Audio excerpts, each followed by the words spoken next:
గజపతి నగరం నియోజకవర్గంలో కేఏ నాయుడు గారు ఎమ్మెల్యేగా ఉన్నప్పుడు 855 కోట్ల రూపాయలతో నియోజకవర్గాన్ని ఆనాడు అభివృద్ధి చేశాం.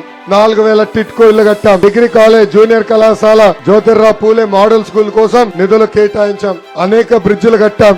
భీమసింగి షుగర్ ఫ్యాక్టరీ మోడర్నైజేషన్ కోసం ఆనాడు 13 కోట్ల రూపాయలు కేటాయిస్తే ఈ ప్రభుత్వ అధికారులకు వచ్చిన తర్వాత ఆ షుగర్ ఫ్యాక్టరీ కూడా మూసేసింది. పంచాయతీ భవనాలు, అంగన్వాడీ భవనాలు, అంతెందుకు నేను పంచాయతీరాజ్ గ్రామీణాభివృద్ధి శాఖ మంత్రిగా ఉన్నప్పుడు అన్నని వెంటాడి ఒక సీసీ రోడ్ల కోసమే